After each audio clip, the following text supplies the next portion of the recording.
Thank y'all for being here once again. It's James and I, as always, and today we had a request. I'm not sure if everybody knows. At any given time, feel free to send in a request, and we'll do our best to address the topic should time permit. But we do this when we feel like it. So if we like your suggestion, we may just well handle it. But we had a suggestion today, and somebody asked you if we could go over what were some of our biggest takeaways from self-help books, personal growth books, that sort of thing, life optimization sort of rundown. So that's what the goal is today. And obviously, we could go so many different directions, but yeah, man, let's just kick it off without further ado. Let's try to give these people a speed run. Cool. Let's start with what self-help books we like the most. And I'll go ahead and I'll go two. You can go two. We can kind of go from there. Extreme Ownership by Jocko Willink. That is where the foundation for personal responsibility in my life and in our accountability group and what have you. That's where that definition has come from for me. And then also Can't Hurt Me. Coincidentally enough, both of them are written by former Navy SEALs. One, David Goggins, and the other, Jocko Willink. But that second book, Can't Hurt Me, is where I pulled the term "who's going to carry the boats" and really learned a few things that I've applied and played with my own mind in life, and it has been a damn time. So those would be my two top recommendations. We can go deeper on those, but No, that's a great place to start it off. Yeah.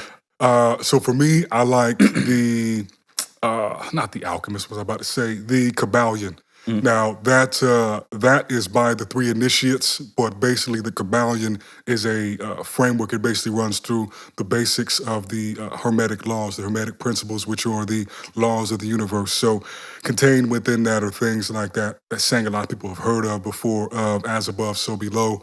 That's a basic interpretation of one of those laws. So you have the law of polarity, the law of rhythm, the law of gender, the law of you have these different laws. I don't know why.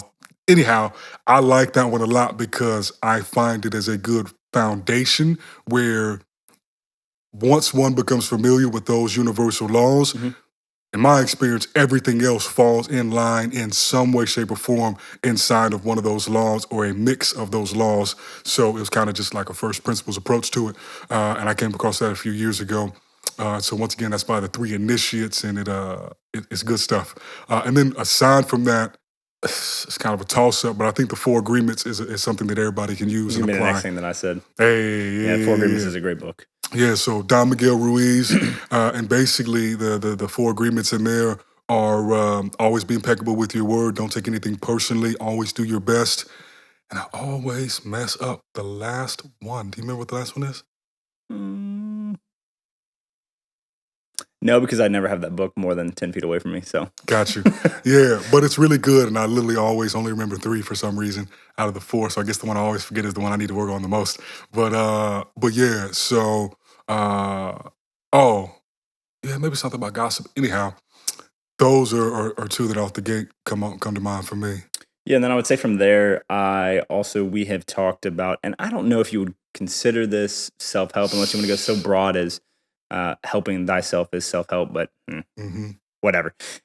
48 Laws of Power, great book to understand and to then look at historical context around the things that Robert Greene goes into and the significance and how it's played out in the past and how we can see those same tendencies in the future, and really not necessarily having such a mastery of laws that you can recite all 48 of them, but more so that you understand the context in which they're presented in and how there's carryover that could be beneficial to the lives, not only you, but all those people around you. And then another book, and I believe it's by Sun Tzu. It is. Yeah. Art of War. Great book as well. And you could call that self-help, and you could also, 48 Laws of Power, Art of War. Sounds like we're being a little aggressive here.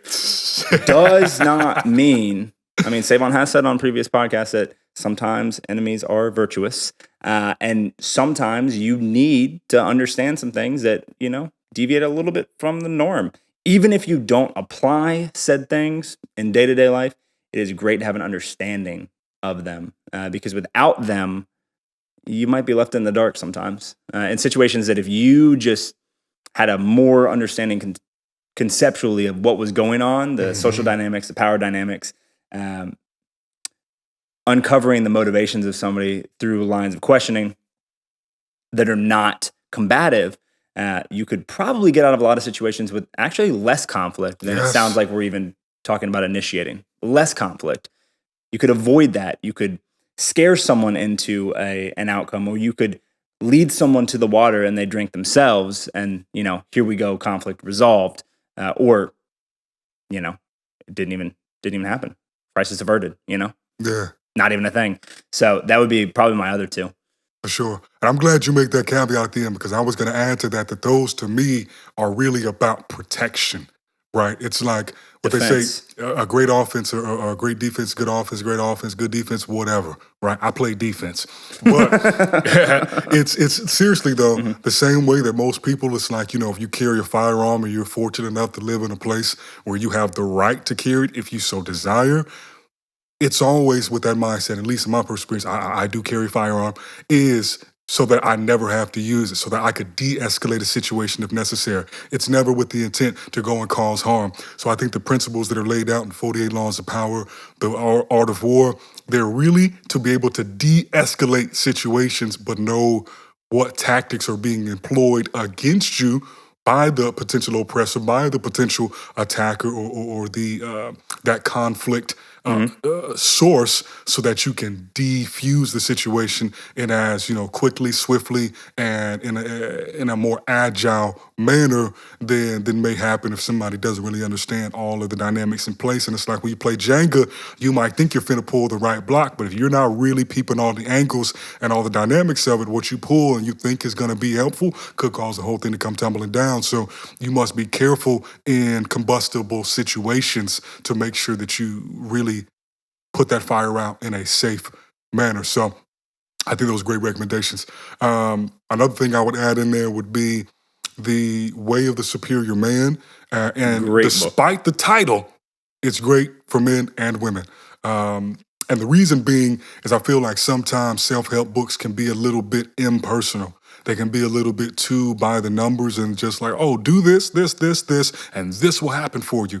And sometimes they can skirt over the deeper aspects. They can skirt over the nature of people. And I think good self-help books and just, self-growth content, education, development does address all those components of an individual: the intellectual, the emotional, the psychological, the spiritual, the physical. But sometimes they don't. And I feel like this is a really, really good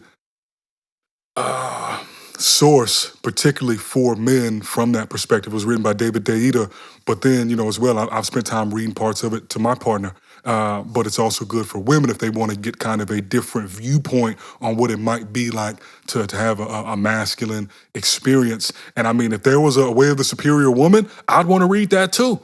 So let us know if you know of the closest thing to that. But that's why I would put that one on that list. And then behind that one, it's a toss-up. We both going back and forth. I would say the not The Way of Love, The Mastery of Love. The Mastery of Love. So that's another one by David Deida. Haven't read that. Yeah, so that one, it's good because the way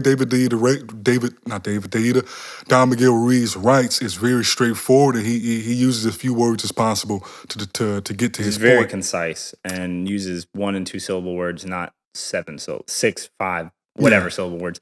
He doesn't try to sound smarter than he is. Yeah, and it's very grounded, it's very approachable, but I found it to be a very comprehensive layout, even though it's very simple in how anybody can work to improve their relationships. And it is designed more so for a romantic relationship, but really those same principles and guidelines can apply to any type of relationship that one sees as important or has some degree of intimacy, closeness in that sense to it.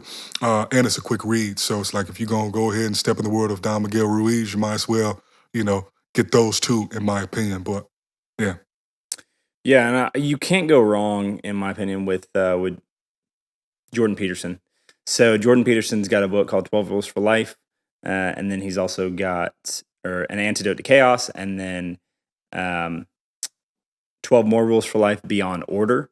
both of those books, you need to read them in succession. I would read 12 Rules for Life and Antidote to Chaos first, because the book that comes after is talking about everything beyond the order that you're creating in the chaos. So those 24 rules are things, are rules that are more guidelines. They're not laws. They're not, they're recommendations through his clinical practice in psychology, and also the educational and his deep dive into his thesis, which is Maps of Meaning, talking about existence and how the interplay between religion and Big Bang and this and that and the other. And it's very interesting the way that he breaks everything down. But those two books, there's application to anybody's lives with those 24 rules, and starting with the first 12.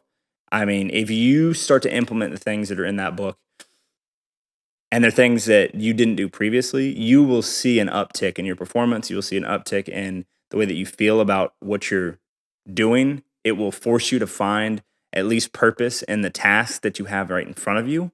Maybe you're not going to find your overall life purpose by doing these things, but you sure as hell will figure out what you don't want to be doing.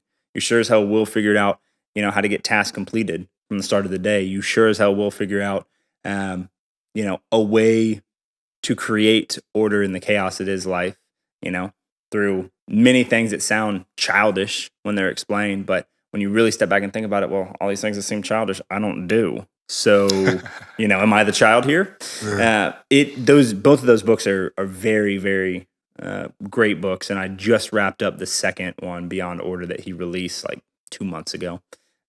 So can't go wrong with Jordan Peterson at all. Got anything else? Yeah.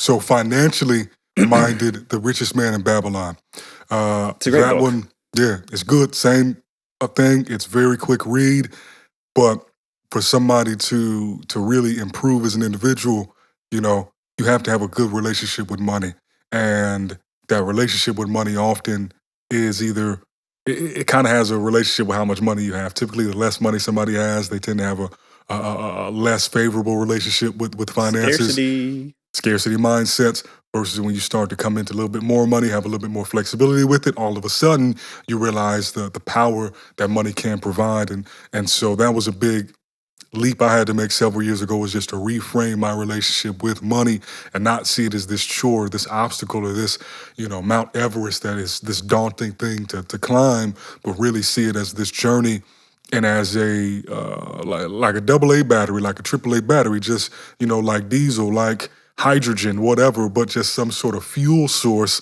that can power what it is you want to do in this, 3D menagerie that we find ourselves in. And that book lays out some really good parables that, if followed and respected, I don't see how somebody can leave not being in a better financial situation, but it doesn't complicate things and try to set it up in some sort of weird business school where they're abstracting everything and making you account for all this stuff that really doesn't move the needle as much as, saving, activating your capital, and repeating that process time and time again can really do.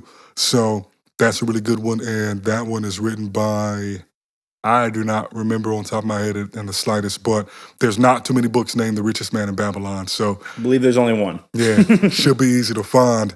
And yeah, go ahead. What you about to say? No, I was just, when you're done with that, I have another recommendation. Go for it. Own Your Day, or Own the Day, Own Your Life by Aubrey Marcus, co-founder of On It with Joe Rogan. That is a great book. And when you're talking about things that you can put into your life almost in every facet of a single day, he walks through many optimization principles and tasks and things that you can plug in for hydration in the morning, for circadian rhythm, for literally everything. Less mental health and much more physical health, nutrition, diet, nootropics, all kinds of things. But the whole book, if you implemented everything, you can implement everything in that whole book in one day. It's written that way, where like there's morning time practices, there's, when your feet hit the ground after sleeping practices, all the way until you lay your head back down and go to sleep. There's things throughout the day that are optimization practices that he's talking about, with going down the path of alkaline, right? Going down the path of intentionally introducing sodium, a high level of sodium with water prior to working out. If you're going to be doing a lot of cardio, there's a lot of things that he introduces that are not necessarily things that you're like, oh, damn, that's earth shattering. Mm-hmm. But it is just kind of a bringing you back to center on the things that we have come to be commonly accepted, but we don't do. They're things that are so easy for us to do if we just set intention to do them. But because they're so easy to do, they're so easy to not do just as well. So, moving for 5 minutes when you first wake up, letting the sun hit you within the first 20 minutes of you being up out of bed, you intentionally hitting the floor and walking outside and grabbing a glass of water on your way out, filtered water, on the way out, spending 15 minutes outside doing breath work before you do anything else, before you look at a screen, before you click your watch off, before you even hit a damn alarm clock. Unplug the thing and keep moving. It's interesting because the book itself, it seems like when you add everything together, you're like, damn, this is a lot of stuff I got to do in the day. But then if you look at all the time that you waste doing all kinds of stuff that doesn't have any benefit to you, it kind of puts it into perspective that like, okay, I can do all this. It's just going to require intention. So own the day, own your life. I believe that's the title, but Aubrey Marcus only has one book.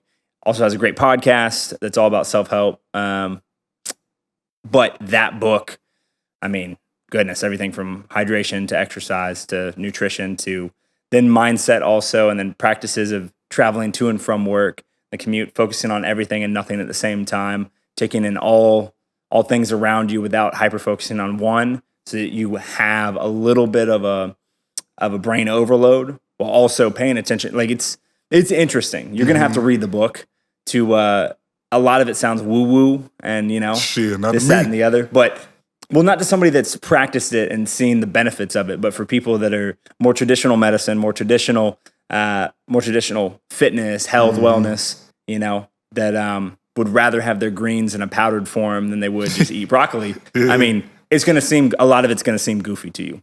That's okay. A lot of things seem goofy before they have massive benefit in your life. Yeah. Manifestation, another thing. Not necessarily in this book. Affirmations are a little bit, but not necessarily, a center point for this book, but another thing. Looked at as goofy until it works. So, yeah.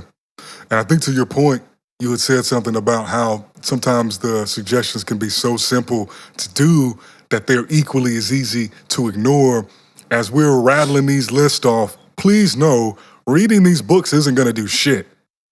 Taking action on what resonates and what makes sense and what is applicable to getting you toward the optimum ideal version that you see of yourself, that's going to be what does the action. So, because it's easy for somebody to get into like, basically be addicted to self-help, be addicted to learning all these things that are supposed to optimize their life, figuring out what the latest, nootropic fad is, figuring out what the latest hack is, this, that, and the third, basically try to create all these shortcuts.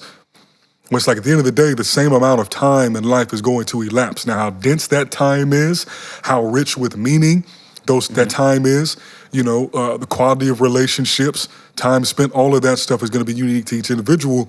But I just felt it, the desire to double down on the points you made. If somebody may have missed that, they're like, look, we're rattling off some resources for you, but please know it's far better to have one thing that you maybe spend a year on, but you really commit to implementing that into your day-to-day and seeing the benefits from it, than to going out. Because I have been this guy in the past, and you get 10, 15 books, and you're like, hell yeah, I'm finna be lit, boy. I'm finna, take my performance up here.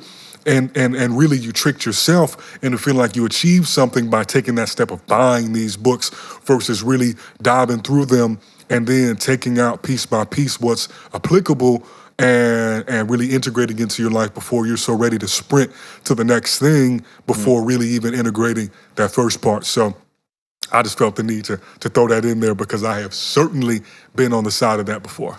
Yeah, too many books on the shelf that you're not ever touching, and too many practices that you're reading about and telling everyone else about, but you're not doing yourself. So pick one and stick to it. And then once you have developed a habit, and you don't have to wait the 30, 60, 90 days, but when you start doing something consistently and it becomes part of your routine, look at adding something else in. Like, it's probably not a great idea for any of this to take, 14 recommendations from every single one of these books and try to implement all at the same time, you're probably going to burn yourself out. Because if you're not doing any of these things, well, then taking all of them from every book is a terrible idea. Yeah. But it's okay. We sit here before you today, and many of the books that we're even talking about, the principles in these, we do not put into place day in, day out. We've read the books. We've implemented them in some point of our life, but we don't always stay on top of implementing them all the time. So that to say, I don't have really any other top of mind recommendations that like, hey, if you could only read these books, read these to start. Mm-hmm. I don't know if you have anything else. I was trying to rack my brain and see if there were, but then it kind of just starts to delineate a bit, and we've already thrown out a lot. So for the time being, I think we gave them a pretty robust list for the most part. Great place to start. Yeah, some good starting places. Obviously, there's some other ones that people who have heard about that are pretty popular that may go without needing to mention. But nah, man, I think in terms of the rattling, we're good. How much time do we have? We got another 5 minutes. All right, smooth. I hope that doesn't break the illusion for anybody. I mean, y'all know we're recording a fucking podcast, so these are technical things we need to keep in mind. I was just curious so we can maybe go in on if there was any particular thing, like if there was one or two tips that you would highly recommend somebody implement, what would those be? And we can kind of end on that note. They can be anything. So it would be at the crossroads of physical health and mental health. And I would say that the biggest point that I would want someone to hear from this, forget about all the books, throw all of them away if you need to. One of the biggest things that you need to do daily, doesn't matter how long, how far, how aggressively, you need to move your body. We are not meant to be sitting in the position that we're sitting in right now with our shoulders hunched forward on the computer all day, every day. There is a need to stretch the other way to get up and move. Movement is so important, and there's too many studies to prove that it translates over to your performance in the rest of life. We've gotten away from movement being a necessity in day-to-day because we're working from home. The pandemic also has set everyone behind their desk and virtual. Make a point. The outside is a whole lot less scary than you think it is. You can walk down the neighborhood. If you're not in a good neighborhood, you can walk on a treadmill. If you can't do that, you can do some air squats. You don't have to get crazy with it. You don't have to go to the Olympics. And in fact, walking down the street is not going to get you there anyways. So don't worry. You're probably not going to sweat too much. But move. Literally move. I know that I sound like a broken record. I say this podcast in and a podcast out. We need to hear it. Movement is one of the most important things, and which is lacking in our society. I mean, there's so many reasons why our health is declining generation to generation, and a lot of it maybe not the Band-Aid for the bullet hole, but movement is a great start. It's a great place to start. That would be number one, and then number two is audit yourself and those around you. I don't know who this was, but someone was talking in an interview that I was listening to, and they said, show me your friends today, and I'll show you your future tomorrow. You might know who that is. I'm not sure who that is. It's one of those real good adages, but I'm not sure. Very interesting. I think it was actually a lecture, not an interview. Those two things. You've got to audit you, where you're at, where you're going, and those around you. And you got to move. And those two things. That's it. Forget everything else that we said today. On my end, those are my two recommendations. Love it. Thank you. So from this side, I would say to always keep in mind that everything we are experiencing, everything comes through the filter of your mind. You know, even just for some people who never sat with this thought for a while. Everything that you see, your brain actually, it comes in upside down, and then it flips it, and then you see it. And that may seem very, odd for me to even reference it, but I'm simply trying to demonstrate that there are so many factors at play that impact perception and experience that then so often everything else comes afterwards, right? I know somebody asked us to talk about motivation, for instance, and motivation being a lot of times this nexus of psychology and emotion, right? If you feel good about something, if you're confident, if there's a logic behind it, it's usually pretty easy to move forward. But if there's doubt and if there's a lack of understanding, a lack of logic, it can create a very, very powerful roadblock. And so if we keep in mind that everything is mental, that's one of the laws of the universe. That's one of the Hermetic principles. All is mental, mentalism. Understand, if you figure that part out, if you can build some habits like circulation, blood flow is amazing what it'll do for the mind, right? Fresh air, the sunlight on your skin, these different things can all impact how your mind is experiencing everything else. And so for a lot of people, they must recognize that it is their mind that creates obstacles. It's their mind that creates opportunity. It's their mind that makes them feel that their judgment is strong. Their mind that makes them feel their judgment is weak. So know that it all starts and ends with you, and that your mind and your body are one. You can't separate them. People can try to tell you that you can. Elon Musk can put this Neuralink thing in and it's going to be some magic fix. It'll create some cool things. It'll help some people out in some extreme situations. But don't take for granted how powerful the mind is. Well, I think that everyone listening might be a little bit overloaded. We just ran through the last 7 years of us going through self-help stuff for our top line recommendations. So we appreciate y'all coming out. We cannot wait for you to come back again. If you haven't checked us out on YouTube, you can see the full video format there, and you can also catch our snippets where we break down the key moments that we think you need to hear most. We appreciate y'all coming out, and we will see you next time. Peace. Peace.